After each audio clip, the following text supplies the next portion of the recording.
আসসালামু আলাইকুম। সবাই কেমন আছেন? আশা করছি সবাই ভালো আছেন।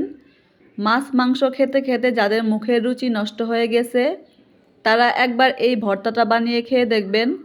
আশা করছি আপনাদের মুখের রুচি ফিরে আসবে। আমি যেদিন এই ভর্তাটা বানাই সেদিন কিন্তু আমার অন্য কিছুর আর দরকার হয় না। এই ভর্তা দিয়ে কিন্তু আমার প্লেটের ভাত সব শেষ হয়ে যায়। চলুন ভর্তার পুরো রেসিপিটি দেখে নেই।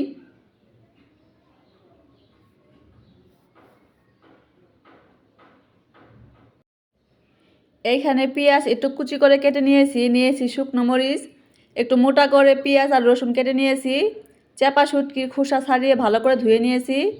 এখন কুচি করা পেঁয়াজ বাদ রেখে সব উপকরণ শিলপাটা মিহি করে বেটে নিব। আমি মিহি করে সব উপকরণ বেটে নিয়েছি, এখন এগুলো তেলে ভেজে নেব।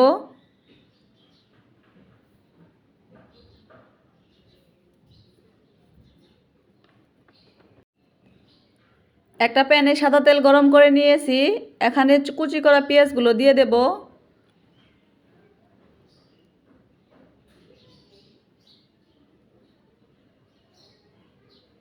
পেঁয়াজগুলো তেলের সাথে নেড়ে চেড়ে মিশিয়ে নিয়ে আমি বাদামি কালার করে ভেজে নেব। অবশ্যই চেষ্টা করবেন বাদামি কালার করে ভেজে নেওয়ার, এতে করে কিন্তু ভর্তাতে একটা সুন্দর একটা গ্রান আসবে, খেতেও কিন্তু ভালো লাগবে।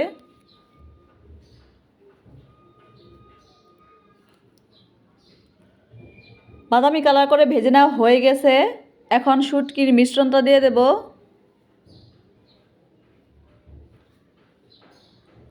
এখন দেব পরিমাণ মতো লবণ, আর দেব হলুদের গুঁড়া,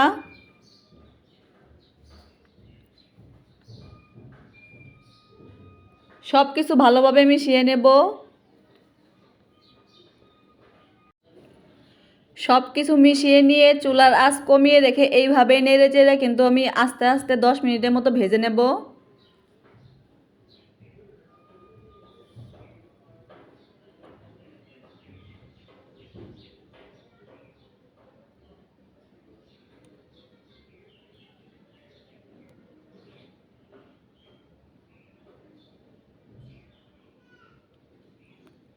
শুটকিটা কিন্তু আমার ভাজা হয়ে গেছে, এর চেয়ে বেশি ভাজলে কিন্তু এটা তিতা হয়ে যাবে, খেতেও কিন্তু ভালো লাগবে না। এখন নামিয়ে নেব।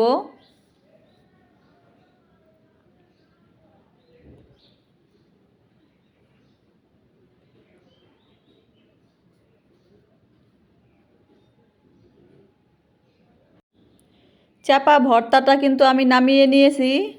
গরম ধোয়া ওঠা ভাত, এরকম একটা ভর্তা আর এক টুকরো লেবু থাকলে কিন্তু আর অন্য কিছু প্রয়োজন হয় না, খাওয়া কিন্তু একদম জমে যায়। যারা এখনও এই ভর্তাটা বানিয়ে খান নাই একবার বানিয়ে খেয়ে দেখবেন, খেতে কিন্তু ভীষণ মজার হয়। আজকের এই ভর্তার রেসিপিটি যদি আপনাদের ভালো লাগে তাহলে লাইক কমেন্ট শেয়ার করতে কিন্তু একদম ভুলবেন না।